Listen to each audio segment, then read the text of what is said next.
Hi there, it's us again. Welcome to the Spread and Essence, I almost did it again, sports betting podcast. Or it's sports potpourri, the impossibly named or tagline podcast. I'm Nuts.com's Mike Cole, joined once again and as always by Ricky Doyle. Ricky, how are you? Doing pretty well, Mike. How are you doing? I've been better. I guess I've been worse. But I was going to say also worse. So. Yeah. It's I will say this. I've got a vacation coming up in 2 weeks, I think, as far as I know. Yeah, you never know.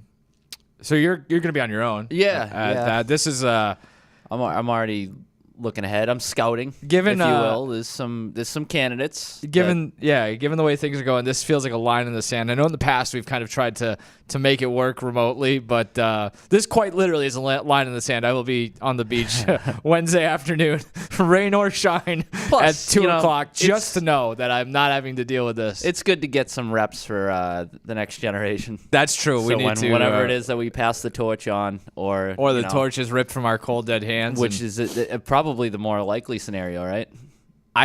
This probably isn't helping our case any. But yeah, no, it'll be. I got some people in mind, but we'll see how it goes. We know what we should do is like when you have a radio program, and they do the search for the new host, and you have like a assembly line of people come in for. Unfortunately, I don't have the benefit of that time. Like I'm gonna have to. Maybe I'll do it on my own. Maybe some shows that don't see the light of day, maybe put them through the ringer a little bit. That would certainly jive with some of the content that we produce now. Maybe a completely different part of the world. This is borderline bitchy. But anyway, what do you want to talk about? So we're going to talk about the NBA Finals. We're going to talk about the Stanley Cup Final as well. It's the finals in the NBA, and it's the final in the Stanley Cup or in the NHL. That's one of those things. Like when you're in this business long enough, like the little things like that drive you nuts. When people call it the Stanley Cup Finals, it's like nails on a chalkboard for me. So that's just something I wanted to really get out there. A couple things though. Before we get into that, I just did want to get you caught up on a couple of life events that will give a little bit of background to how we're feeling right now about certain things. And maybe I'm going to try to tie this into the various things. We are in the midst of potty training. Our 3-year-old. Oh, okay, so, all right. I knew there was something. I'm not going to give too many details because I'm not sure what I'm allowed to say. Let's just say the other night I was using a spoon in a way that it's not designed to be used, and with the bathtub involved as well, maybe. Yeah. See, it's something like that now, like for the rest of the day, if I have to use a spoon, that's gonna be in the back. Yeah. You ever think about that when you go to a restaurant and like you're using silverware and you're like, you look across the room and you're like, this has been in that 9-year-old guy's mouth. That's a very good. Yeah, that's a good point. I mean, like you're putting a lot of trust in their dish detergent. I think that's a bad example because if somebody lives to be 90 and is still going out to dinner, give me what they're having. I'll make out with a 90-year-old if it's some sort of fountain to use. I was going to say that is the secret potion. No, but this one I ran it under the shower. I ran it through the sink in the bathroom, went back out, washed it in with soap detergent or whatever, dish soap, and then put it in the dishwasher. So it got washed. But just 4 something times. to keep in mind for anybody that's having dinner at the Coles. And, when you serve up your pre-meal should have soup. thrown it out. Secondly, also this is still lingering from last week. I was out for a walk. We are allotted 30 minutes. That's the key. You're going to be the 90-year-old guy eating I love soup walking. in the corner of the restaurant. Yeah, I take my 30 minutes. I go for my little. Well, like not it. 30. It's more like 10. But I walked across the street. We work in Watertown. Arsenal Yards across the way. Big mall. I was going over to get some pants. Bought some pants, by the way. They didn't fit. Dumb move by me. Lost the receipt. Up, Spoons Creek without a paddle now. This is maybe the first time this has ever happened to me. I'm standing at the intersection waiting to cross the street. A MBTA bus rides on by, puddle right in front of me. I like out of the movie. I got splashed. Nice. I haven't told you guys this. I dried off. I just by walking around, I dried off. But so I came back to the office, no worse for the wear. Nobody could tell. But I've been holding this one in for a week. Yeah. So this is kind of where my mindset is at. This is where I'm at. Not a healthy place necessarily. We got the potty training at home, getting puddled on the road. I had a not that same issue, but an issue with weather-related, inclement weather. So I drive a Jeep. I'm familiar. And it's a soft top. This is exhausting. And the top. I know where you're going, and I'm already getting fatigued. Yeah. Well, the top. The top. Like when you put it back up, if you don't latch it correctly, like there's just like a tiny gap in like between the windshield and the top. And if the rain's coming down the wrong way, you're wearing that. So I showed up to work a few weeks ago, and let's just say my pants are a little wetter than when I left the house. But so not quite comparable to your plight, but in the same family. This morning I went for a run, and I got out to in the forest at a park, and I stopped, and I literally was like, you know what? You could use a couple minutes here to just soak this all in. It's like 6 a.m. And I'm like sitting there staring out. It was beautiful, beautiful. All of a sudden, I got like 3 mosquitoes on me. I'm like, all right, well, time to go home. Let's go find the walks, runs, forests. You're a man of movement. You got to keep moving. You got it. You never know what's chasing you. So I'm not sure what the point of that was. I think it's healthy for us to kind of check in on each other once in a while. Yeah. A little level set. I think most of our conversations outside of this room happen to be work related, we'll say that. Yeah. So we probably need to kind of check in every once in a while. I can never talk NBA Finals without getting the potty training situation squared away first. I think we probably get the board a little bit better. We can get reputations, you and I especially, as being maybe a little bit cynical, a little bit negative. First of all, I think there's a place. I think that's a misconception. I think there's a place for cynicism in this world, and I just would like to give some context every once in a while. It's healthy skepticism. It's not coming from nowhere. We're not just born this way. We're living through it. And it's not anger. It's just we're just realistic. We're striving to make things better. Realistic. It's born out of our desire to improve things, and it's just sometimes doesn't work. Anyway, are you excited about the NBA Finals? No, it sucks. No, I hate sports. I've kind of talked myself into it. Me too. Actually, I think can't wait for 8:30 on Thursday night. I think the matchup. The layoff is what's killing me. Yeah. But I think the matchup itself, the number of storylines, like all things considered, how this postseason is tracked, like you really can't get much better than it, right? Like the West didn't have a lot to offer, I feel like, in the way of storylines, and I think with what you're getting. Did we talk about this last week? Yeah, and I think we were probably a little more down on it last week. Yeah, well, like I think I don't mean to jump in, but I kind of get where you're going. Like I thought Boston, Minnesota was the play, but the more I think about it, like I guess Minnesota, ready to take the next step, would have been a better basketball series. But from an entertainment standpoint, just having Luka and Kyrie on the other side of this thing, assuming they don't lay dumps in their pants like my son, like that's now we've got something here. Like that's and the more yin and the yang, if you will. What were you getting with Minnesota that you're not getting with Dallas? Like I think a better team. Maybe. So like I think Celtics swept up in the Anthony Edwards. Sure, probably. Hype and all of that, and it's like you have Luka. In hindsight, that does look clear. No, I think they are a deeper, more balanced team. I think Celtics in 4 or 5 is much more on the table in this series than it would have been if Minnesota was in the series. But I could be wrong. Maybe they would have waxed either one of them. Maybe they're just that much better than everybody. I don't know. So yeah, I'm more excited than I thought I would be, which is the most spoiled, rotten thing. It's like the local team is in the finals. It's not so bad. I've talked myself into this championship series going on 3 miles down the road. Yeah. One thing I thought was interesting, friend of the program, Ben Fox, pointed this out on Twitter the other day. The Celtics are favorites in this series. Quite prohibitive, actually. They are, what is it, like minus 210, minus 225, depending on where you're looking. This is the first time in a long time that they have been series favorites in an NBA Finals. Can you name the last time they were series finals and favorites? They weren't. No final series. No, they will. According to this, no. Which was shocked me. 1984, 86. Which I would have guessed they were in 2008. So that's a pretty interesting thing, I suppose. Outside of that, all of the trends seem to point the Celtics' direction. I saw this on VSiN, and in the last 11 playoff seasons, the better seeds own a 7-3 edge in the finals. Celtics are the better seed. That I don't think counts 16 when Cleveland and Golden State were both number 1 seeds. The team with the better record is 18-6 in the finals this century, and 31-10 since they went to the 16. It says game playoff, but maybe team playoff. Another thing from Action Network, the Celtics have a 3-day rest gap. They are home in game 1 as favorites, and they are considered, quote, big favorites. Not entirely sure what that means. Okay. But going back... There's a threshold. Going back, I think, 40 years, teams that check all of those boxes are 4-1 in the NBA Finals. The only team to lose was the 2001 Lakers, which feels like a team that is just kind of a blip on the radar. And then one other thing, teams with 3+ days of rest and being able to play at home game 1, so really only without being big favorites, are 1, 2, 3, 4, 5-1 in the NBA Finals since whenever that was. Last 50 years. Okay. So it all points to the Celtics. Yeah.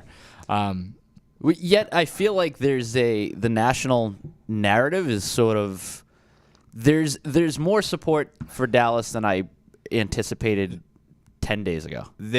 Betting wise, there's a ton of support for Dallas. Yeah. Like the Mavs are very trendy picks here, whether it's the actual sportsbook numbers or the touts online or the betting experts or whatever. Yeah, which I guess makes sense. I think Tatum and Brown, as good as they are, kind of like lull you to sleep with their talent, if that makes sense. Whereas like you can see Kyrie and Luka do that. And I also think it's easy when a team is as deep and as balanced as the Celtics are to kind of gloss over all of that and just focus. You know what I mean? Like the Mavs almost look better because they're not as good in some weird way, if that makes sense. Yeah, I mean, I feel like there's a level of Celtics fatigue, like not even going back several years, but just over the last just 2 months within this season. Yeah. Like I feel like we're kind of forgetting how good this team is because they've really been able to sleepwalk to the finals. Like they haven't really been pushed. It's viewed as like a knock and a skepticism towards them, whereas I don't have that. I think they're just that good. Yeah, the Globe wrote like a bajillion word thing about how they could be one of the most prolific teams of all time. Yeah. And like I don't totally see that when I watch them necessarily, but I also like it's June. Like they are there's enough evidence. Like we've seen it all year. I was gonna say it's wire to wire, and you look at the stack up every roster in the NBA. I mean, I think it's pretty obvious who has the best roster. Yeah, let's do most versatile and whatever superlative you want to use. But let's do a very cliche thing then. Let's draft the rosters. Oh, wow. Draft the players in the finals. I think this is going to make our the very obvious points of this series here. If you had the first pick and you were just picking from these two teams. So how do you want to do this? We can just I don't care. Do we know the logistics of it? We'll just go through. Yeah, I guess we'll go back and forth. So, well, I will give you the first pick because I think the debate is the first pick. And I probably struggle with this more than I should. Like I feel like the obvious answer is Luka Doncic, but I'm leaning Tatum, to be honest with you. And maybe that's Tatum's number 1 on my list. It's gonna be come off as anybody viewing this podcast, listening to this is a hometown bias, but I look on the defensive end and just like the overall versatility of Tatum's game for me is what is the differentiating factor. Like and this goes back to your point from a minute ago of like you're almost like bored of it at this point. But like you look back at the Indiana series and Tatum it wasn't all that efficient, but at the end of the day, like still stacked the stat sheet. Mm-hmm. Like he doesn't need to do that right now, but I think he's capable of doing it. Like I think it's just he's kind of taking a backseat, more of a facilitator role, just by virtue of that being the winning formula. Like I think he's fully capable of taking a game over still, and that we're forgetting how good this guy really is. I completely understand the Doncic argument too. Like I think Luka is far more likely to average 42, and just completely will them to the optics of his play too. It's like some of the passes he makes. Yep, exactly. But like he's and I say this, and I love Luka. Like, as a player, like I have loved him since the minute he stepped foot in the NBA. So I also guess it's hard for me to go with Tatum here. For the sake of this argument, we're just doing it within the finals, right? So like I don't know how healthy he is. He's got that knee thing or whatever. I don't think he's as good of an athlete, and he doesn't really play defense, at least not anywhere close to what Tatum can do. Tatum his rebounding has gone to another level. We'll get into that a little bit later too. So yeah, for me it's Tatum barely, then Luka. I'm guessing you have Luka number 2. I do, yeah. And so then I think there's another interesting debate going into number 3, which I guess technically would be your pick here. Was it, do you break the Jaylen Brown glass? Do you go Kyrie? Yeah, I guess I go Jaylen Brown. I think listen, we are just so in line. All right, fine, I'll take Kyrie. I'm not lamenting it. It's just it's just amazing how often this happens. But I'm with you. It's really the same argument applies to this, 100%. Right? Like it's the versatility, the ability to defend multiple positions. He can go and get his. Again, it's not quite as good of a ball handler. Sure, which goes back to the optics thing, right? It looks a lot cooler when Kyrie does it. It looks a lot worse when Brown's at his worst. Exactly, yeah. So the ceiling and the floor of these two players is pretty interesting. But, yeah, I don't know. I just think that Jaylen Brown is capable of causing a lot of matchup problems that Kyrie at this stage of his career, if we're talking Kyrie of a few years ago, we're having a different conversation. Peak Kyrie. But I think there's strong argument to be had here that Jaylen Brown is still coming into his own and has reached a new level. Kyrie's almost getting 30 a night because he has to. The points have to come from somewhere, where it's that I don't think it's been super efficient or impressive, which isn't to say, again, the same thing. He could go off for 35 a game and make a difference in a 7-game series. But if I had to pick one, I'd pick Brown. I actually toyed with the idea. I have a disclaimer, not a disclaimer, whatever the word is. I don't know what the word is. But if it was healthy, Kristaps Porzingis, I would think long and hard about taking him over Kyrie as well. Okay. I don't think you can. So I'll just take Kyrie with the basically you're the Celtics and I'm the Mavs here. Yeah, I guess that's how this is shaking out. So would it be back to me? And I guess it's another debate, right? Just a series of debates. So how far do you have to go down before you get another Mav then? And I think that's the crux of this argument. I don't even have another Mav on my list. Probably 8 for me.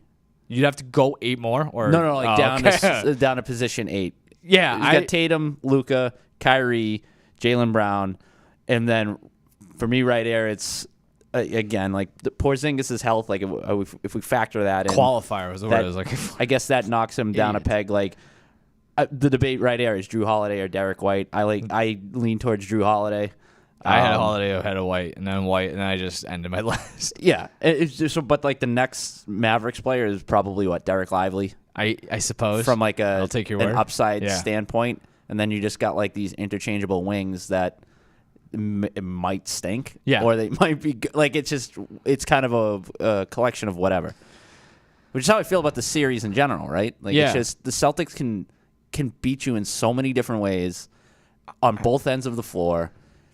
They have the star power, which I think is just this is the entire point of this exercise, I guess, is the whole idea is okay, well, maybe Luka just goes off and the Mavericks win the series, and that's how they do it. They just ride him, and I'm that's fine, but the Celtics can combat that star power as well, in addition to the depth that they have. Yeah, and I actually think the more I consider this, even if Kyrie and Luka go nuts, I still think it's a choke if the Celtics don't win the finals. Yeah. Because when you start looking at it like that, it's okay, well, we haven't even gotten Al Horford, who can give you valuable minutes. What are we doing here? You just I think if they maybe if they lose, it's because the role players, the wings that you're talking about, Luka could score too 45 points a game, and the Celtics should still win the series. Yeah, it's almost you kind of concede that, but right? I think even I'm guilty of saying well, what if Luka and Kyrie just steal the series? Which I guess is technically possible, but it's not acceptable, if that makes sense. Yeah, and it's just hard for me to envision that, because I think they're going to be run into the ground on the defensive end, and that's ultimately going to reflect in their offensive play as well. It helps that the Celtics have 3-4 guys they could throw at the two of those two, and just kind of keep rotating it, keeping guys fresh. Yeah, it's if Luka if you're coming up the floor and every possession turns into Luka going one-on-one with somebody, and he's gonna get his. Yeah, but if you're the Celtics, you live with that. because then they're just going to go right down and hit a three. Yeah, I think. I mean, this is no mind-bending take. I think the key, or where I would start, is if Luka wants to score 45 every night, go nuts. Can we make Kyrie as inefficient as possible and take away all the other options and just basically limit Luka's playmaking ability and just be like, you're the guy, nothing else gets done here. If the ball leaves your hand, the offense dies. Yep. And I guess Kyrie has the ability to play through that. But even then, it's like he's a lesser version of Luka at this point. So if we feel confident that they could shut down Luka, at least to an extent that they feel comfortable to win the series, I think they do the same thing with Kyrie. That being said, like, motivating factors for Kyrie here, like, it does feel like I think he's kind of singing a new tune, so to speak. I don't know if I totally believe him. I think there's a world where he's super gassed up for this thing and just turns back the clock 6 or 7 years. I think there's a just as likely a scenario that he's all gassed up and it works against him, and he runs into two of the best on-ball point guard defenders in the NBA, and which is part of the allure of this series, right? Yeah. I think either way, if he's scoring a bunch of points, if he's a legitimate difference maker and helps them win games, it's fantastic theater. If he completely blows up, it's fantastic theater too. So I was thinking of this on the ride in today. Head coaching, like, could be a legitimate factor in this series, right? Yeah. Like, that hasn't really been an issue for either of these teams, but especially thinking of it from a Celtics perspective throughout the postseason, they've like you said, it's just been a relatively easy road. But like, if we're getting into games where there is sort of that like chess game going on, like who you throwing at Luka and when, and like who's on Kyrie, or are they able to take away like the lob game that Dallas loves to play? Like, I feel like there's a lot of games within the game that haven't necessarily been the case for a lot of the Celtics series so far. Yeah, I'm not going to pretend to know how good Jason Kidd is as a head coach. Yeah, I know he keeps getting jobs. I know he was a good NBA player. Like I said, I think he said this last week. I think Mazzulla has been better. I think he's certainly better than he was last year. And like I said last week, he hasn't cost them games. It helps that his opponents have kind of pissed down their legs at various points. But no, I think if the head coaches don't play a role in this series, the Celtics again win going away. I think, because I think he's one of the things that could get in his way. So, did you want to the other thing? And because I know we talked about it last week, like the whole idea of the Celtics just jacking up threes, and it's like that would be the potential fatal flaw, is like they're just not hitting them. Yeah. But the more I look at it, let it fly still. Like, I don't want them to change their identity at this point. And they both do it anyway, so it's a make or miss league. I don't know if you heard that. Yeah. But it also just feels like, from a matchup standpoint, that is probably the Celtics' easiest path to victory. One thing with circling back to Kyrie real quick, I get another cliche thing. What has your opinion changed of him as a person, or the whole experience, kind of after leaving here? Because it did not end well. It was not a good experience. I know, like, we were talking, and I think everyone wants to rush to rank or tier villains and things like that. Yeah. He's not going to get a very nice reception Thursday night when he takes the floor.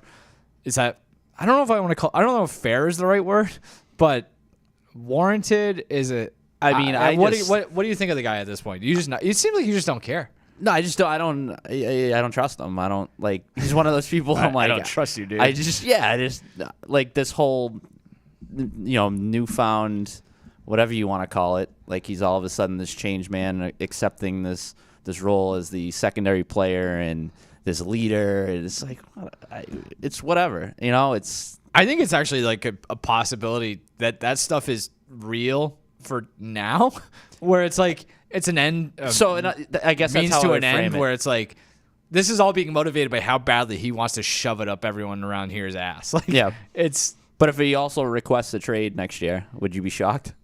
No. Yes. Exactly. No. Is he even under I don't know. I don't know.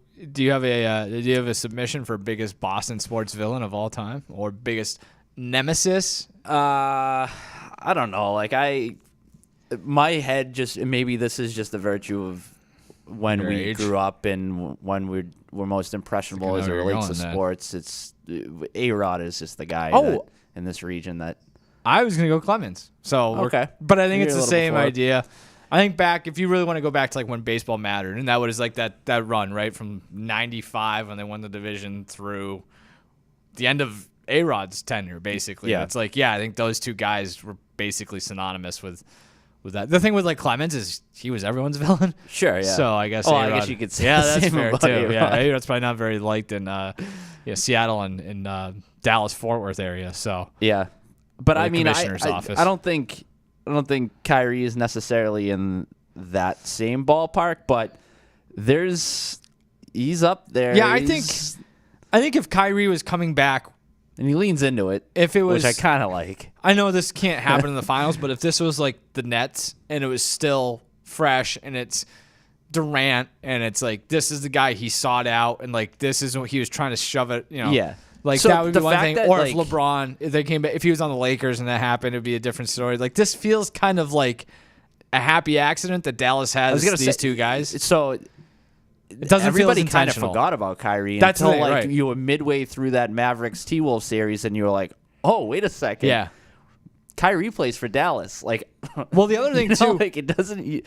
I don't really register it. Like in my brain's like, "Oh yeah, he plays for Dallas." I also feel like he's been with 13 teams, but he hasn't. So like that's the thing is like, I think the thing people forget with Kyrie is like he kind of was in the wilderness there for a while, and he was doing some really weird stuff where we all kind of like, I think we just wrote him off. This guy's a little at that insane. Like this is a little much here, dude. Like the stuff with religion and all of that, where he just felt like he was in a weird spot, and I think everybody kind of was just like, let's just forget about that dude. And then now he's back, which I think again adds to the allure of this. So the thing with him, it's like even before he left the Celtics, he never quite fit.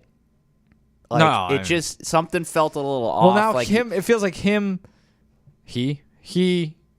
and Brown are kind of like rewriting history here, where like they talk about how great it was together. It's like no, it wasn't. It just didn't work, guys. And you know what made that especially like his departure, especially villainous, for lack of a better word. It's like he threatened to disrupt what otherwise looked like a very viable, sustainable. Like window of success. Like he left, and that entire operation could have went down the tubes. And like, the more I think of it, it's like that is such a testament to Jason Tatum and Jaylen Brown, and probably Brad Stevens more than anybody else, that they were able to throw Ainge in there too. Sure, that they're, or you can go right up to ownership if you want. Like the ability to weather that, and then compounded by the Ime Udoka stuff. Yeah, right. It's like they're at every turn. This could have went really like even like the Jaylen Brown trade rumors and contract negotiations. Like there was so many variables that like you're like this could be it.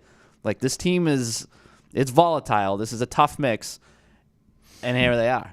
So which I think is in today's NBA pretty rare, where superstars are just going to new teams left and right, and they're like, no, we're gonna see this through. So I don't know. I think it's kind of cool the more you like think of it. Like there is still a team that's willing to guys make sacrifices and see if they can win a title. Now, I'll be interested to see what happens after they win it. Now, do you guys getting a little greedy? Jaylen Brown is or do you want to see how many you can win? On a team-produced Puff documentaries talking about how he's like doesn't like that he doesn't get recognition and he doesn't get his really playing. But it's into like what people the contract now. What do you? I know they're paying him $85 million a year or whatever it is. So let's pull up a tenant from our football days, like they're dead. They're coming back. They are. We got some ideas. We got some stuff in the hopper. Let's make our picks. 3-unit, 2-unit, 1-unit picks like we do in the NFL season. Let's do it for the NBA Finals. Why don't you get us started with your 3-unit pick? Oh, it feels good to say. Yeah, the 3-unit pick. So I mean, obviously, I like the Celtics in this series for everything we really just touched on. So my 3-unit pick, I'm going to take them to not only win the series, but win Game 1 of the series. Basically, I was looking at the Celtics minus 210 money line favorites on the series for the series on DraftKings, minus 225 at FanDuel. I'm just kind of looking for a way to gain a little extra value by absorbing a little extra risk. You already mentioned, I think, some of the trends as it relates to like the series and just the team with a better record going into the series. Home team with a better record in game one of the finals, 17-2 straight up over the last 19 seasons. That's an 89% 89% win rate, 16-3 against the spread. So, you're getting a better team at home with the trends backing them. Like they're positioned to come out in game one and win that. I know, like, you can kind of talk about whether the Celtics are going to be rusty or have the shell shock of a step up in competition, but I think a lot of that applies to Dallas as well. Yeah, like it's been a while. Like they haven't played, and all of a sudden they're going from, they're running into the best team in the NBA for the duration of the season. So that's where I'm trying to get the extra value, is just not only taking the Celtics to win the series, but that game one. Also, Luka, 2-6 straight up in game one of playoff series. They lost game one against the Clippers and the Thunder, so it feels like he has a little bit of adjustment when it comes to the opponent, so maybe he ramps up a couple games into the series. So I like that. Celtics, I think you might have mentioned the 6.5-point favorites for game one. So, yeah, I like them to win game one in the series. I'm in a similar vein with my 3-unit pick. DraftKings, I think I got this one from DraftKings. They give you like a series or like a games spread. So I'm taking the Celtics minus 1.5 games. So basically the Celtics have to win the series by 2 games or more at plus 100. So basically, not basically this, even money. It just feels like a more efficient way, and it gives you a lot of outs. So if the Celtics sweep, win it in 5 or win it in 6, I get home with this. The only thing, it basically accounts for Game 7, I suppose. In which case, maybe I should just make that bet plus a Celtics and 7 bet, and then just hope they win the series. But like I said earlier, they're minus 210 at DK, minus 225 at FanDuel for the series. I just think like this is a more efficient way of getting there. I think, you could look at the specific series outcome where you could bet them in 4, you could bet them in 5. Like I said, this gives me an even money bet, but also it keeps a lot of options open. I think if the Celtics win the series, they make pretty easy work of it, relatively speaking. Like maybe the games won't be easy, but I do think it could look a lot of like that Indiana series, right? Yeah, right. It's exactly. Close games, but the series, or really any of their outcomes. Series, like where they've struggled at times in game 2, which I guess kind of adds to your idea. But yeah, I don't know. Like we're really coming at this with green colored glasses. Yeah, which like. It feels like we're being gaslit though to think otherwise. Where it's just I'm not the sucker for taking the 70s win Celtics. No, I also feel like we have probably been two of the bigger Celtic skeptics for the better part of like a decade. I don't like them, yeah. And now here we are, and I'm like, I think you're all going too far in the other direction, man. Like I don't know, like. This team's pretty freaking good. Yeah, and the team they're playing is not a generator. Like this is, you go back 2 years, which is they lost to the Warriors. That was a pretty good team. Yeah, I'm not the biggest hoophead, but yeah, me neither. Speaking of, what's your 2-unit play then? So again, I'm going kind of back to the well here of some of what we talked about, but I like Jaylen Brown to have more total points than Kyrie Irving. Okay, at plus 120. Wow. At DraftKings. Kyrie favored in this head-to-head points matchup at minus 150. Both of them very similar over-under point totals for the series. Kyrie over 23.8. Jaylen Brown over 23.2. Juice to the under for Kyrie. But basically it just comes down to kind of what we talked about. Like Kyrie, difficult matchup, whether it's Derek White, Drew Holiday. Yeah. Who knows? It could be anybody, really. That's the thing with the Celtics defense. It's just a matter of like they could switch on guys left and right. According to Action Network, Kyrie 0-10 straight up against the Celtics since they acquired Derek White in 2022. Yeah. And he's averaged 20.7 points per game in that span, scored 20 or fewer points in 7 of those games. His scoring output did drop over the last couple of rounds. Like he might have that game where he goes off for 35, 40 points, but I think by and large is a low enough floor there that's going to bring his scoring total down for the entire series. And I think Jaylen Brown just in a good spot from an offensive standpoint. So yeah, I'd be fearful of like empty points for Kyrie. But That's You've made a compelling argument. I think. I guess I was looking initially. I looked at just the under the point total, but that was sitting at -125, and I figured Jaylen Brown. Like I said, I like where he's at offensively, so I get the little extra value by pitting them head to head. All right, I'm gonna drink some juice here. 2-unit pick. I'm taking Jason Tatum over 9.5 rebounds per game, -130 at FanDuel. He is averaging 10.5 rebounds per game in the playoffs this season. That's not a fluke. He averaged 10.5 rebounds per game last playoff. He has 10 rebounds or more in 11 of 14 games in the playoffs. Dallas ranked 23rd in rebounding rate this year in the regular season. I think this is in line with the draft talk that we were doing earlier, where with Luka versus Tatum specifically, like Tatum is the better all-around player. I think he has showcased that in ways that maybe we haven't even realized while watching him up close, where like you just look at those rebound numbers and it's he doesn't strike you as a guy who's a great rebounder necessarily, but he has a knack for finding the ball, especially on the defensive glass. So, yeah, I think this just feels like a good number. Again, like I said, -130, a little steep, but I think he's going to find ways to affect this series that aren't necessarily scoring 35 a game. Yeah, I also don't know what's the alternative. Who would threaten that bet? Porzingis, maybe, like if he is. But I just don't know if the minutes will be there for him. So, quick sidetrack. I was looking for I wanted to fade Porzingis. Like, I think it helps to have him, especially at the rim defensively. Yeah. I have questions about how healthy he is, just because. See, I think I might be on the other side of that. So I think if he's super I want healthy, a piece of Porzingis. I was actually thinking about this while I was on a walk earlier. If he's super healthy, I don't ever want to hear like a team talk about like, not using a player, not resting a player in a non-must-win game. You know what I mean? Yeah. Like, then if he is super healthy, they just put him on ice for like 2 weeks when they could have brought him back. You know what I mean? Like, that's an indication in my mind that they didn't take the Pacers super seriously. Like, if that got to Game 7, he would have played then, right? Fun little stat. Oh, I love stats. For returning Kristaps Porzingis. So, over the past 3 seasons, he has shot 50% or better from the field in each of his past 6 return showings after missing a week or more. Wow, thank you for that. That's so don't worry about the rust, Mike. That is okay. He'll be ready to rock and roll. Point. He'll be in there. But he is like super important in this. Yeah, series. he's like an MVP candidate at various points. He creates like just so many matchup problems on both ends, but I think especially against a team like Dallas. But, what's your 1-unit play? So I know you don't want to talk about anybody other than the Stars. That's understandable. I really don't. Well, it's not that I don't want to. I'm borderline incapable. Yeah, well, I'm right there with you, but I'm going to do it right now. I want you to pick. I'm going to take PJ Washington to average 2.5 3-pointers per game at +150. I think if there's a way for Dallas to stay competitive in the series, it's going to be guys like that knocking down their shots. Yeah, like it's. The classic, like Luka driving to the basket, making some crazy and one type pass, and guys actually like shooting the lights out. Because we've seen that with the Celtics, where like I think it was it's like a version of like the Heat, like sure, they had those teams that stole Game 2.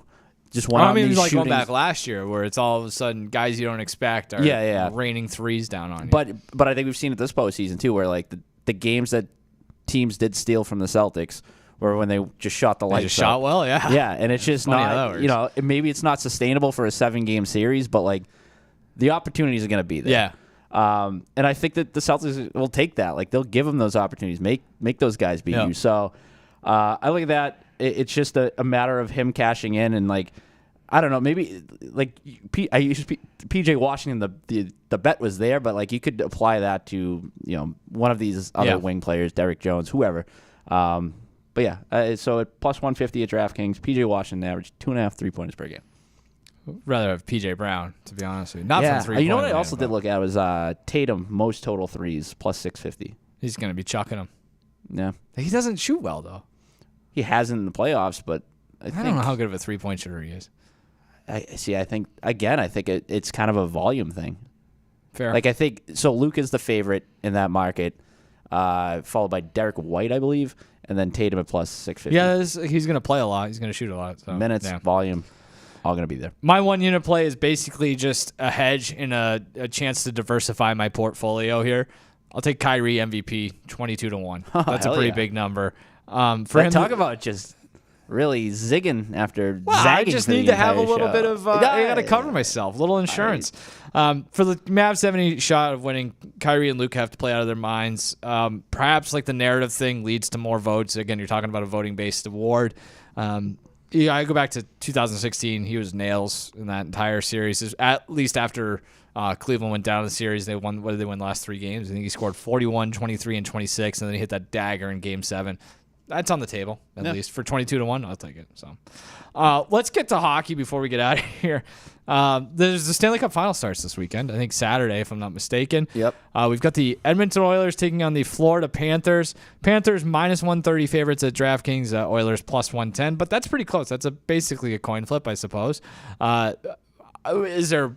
I don't know. How do you want to tackle this? Well, first of all, do you like the matchup? Do you find the matchup to be? I find it extremely. Up to the Mike Cole, does it pass the Mike Cole smell test? Yeah, I think it's a. I think there's parallels to the NBA Finals. I think in this case, the Oilers are kind of the Mavs, and the Panthers are the Celtics. I think the Panthers. I'm far more familiar with the Panthers as an East Coast team, an Eastern Conference team, and a team that we've seen here play the Bruins last couple of seasons. I think they're just kind of a wagon. I think they are deep. I think they play. They can score a ton of goals if they need to, but they can also play a tight checking game. They're nasty. I like the coaching staff, the goalie. They have a major advantage in net. With Sergei Bobrovsky. And then I look at the other side, and you've got a planet player in Connor McDavid and a pretty good supporting cast, but not nearly as deep, and some question marks at other parts of the game. So that's kind of how I handicap that. I think it's fair. I would lean to the Panthers here. I'm not sure. Like Panthers in 6 is 5-1 at DraftKings Sportsbook. That's what I had circled. Because it is a good comparison, especially when you talk through it. Like that it is. There's a lot of parallels between the Stanley Cup Final and the NBA Finals. Yes. You can parlay the Celtics and the Panthers, get them to plus 160. I don't really like that the more I think about it, though. I could be talked into it. One thing I did look at here, any game in the series, 10 or more goals in the game, plus 230 for yes. I feel like there could be a complete dumpster fire of a game at some point here. I think ultimately, Bobrovsky versus Stuart Skinner is the difference here. I think in goal, you just have to feel a lot more confident with Bobrovsky, who's actually played really well this spring. I don't know if you want to dive into the Conn Smythe numbers. I think he's the one that probably stands out to me the most. For Conn Smythe? Yeah. He's plus 450. McDavid's the runaway favorite. Well, not runaway, but clear favorite at 2-1. Barkov 4-1. Bobrovsky 450. Matt Tkachuk 550. Then it goes Draisaitl's close to 10-1, and Evan Bouchard's 11-1. Bouchard's actually, the numbers are really good. I just have a hard time believing a defenseman, even if the Oilers win the cup, gets the Conn Smythe. I think I can't make a pick here. I guess I would have to go Bobrovsky. Because like Barkov and Tkachuk, the numbers are so similar that it's just like I can't make a pre-series pick because one of those guys might take over the series, and whoever does that, the numbers coming in are so close and the value is so close that whoever plays better is going to win the Conn Smythe if it goes to one of them. There's also a world where McDavid wins it regardless of whether the Oilers win or lose. I don't necessarily. I don't like that. I don't like the thought of that happening. He would have to be unreal. But right now his numbers are far and away. Like they're so much better than anybody on the Panthers. I guess I don't want to completely deduce it to just like looking at the numbers necessarily, but he does. Yeah, he leads the league so far in the playoffs, which makes sense. They've played 31 points.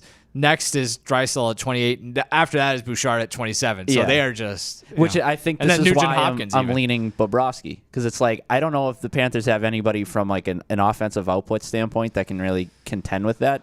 So it's like, well, we might as well just give it to the goalie then. Like, what if he stands on his head for a few games here? Because as you said, of course, he's given up like 2 or fewer goals in 11 of the last 12. Like, I don't know. Yeah, like he's been on a run. So if he carries that into this and shuts down a team with that high-powered of an offense, like you almost kind of give it to him by default, right? It is kind of nuts just looking at the numbers. And again, I know the Oilers have played a ton of games, but it's 1, 2, 3, 4.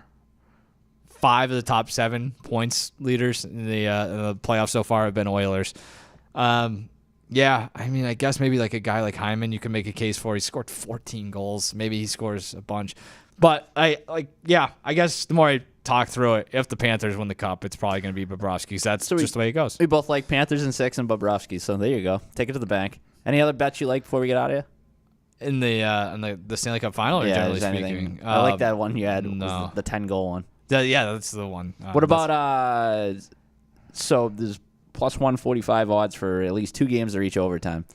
Saw that too. So I like that. So I took it a step further, and I like Matthew Tkachuk to score at least 1 overtime goal, plus 950. Oh, I like that one. I might go make that bet. So it's like, if you think now at least 2 games he's going to win the Conn Smythe too. It's just like, I'll pick a guy, and he seems like a guy that steps up in the moment like that. So. We've gotten too far down the web or the hole where it's like all of a sudden you start connecting a bunch of different bets, and that's how you get lost. So now we're parlaying NBA and NHL. So big thing next week, 100th episode of whatever the reiteration of this is. So you and I are going to plan a birthday party for ourselves.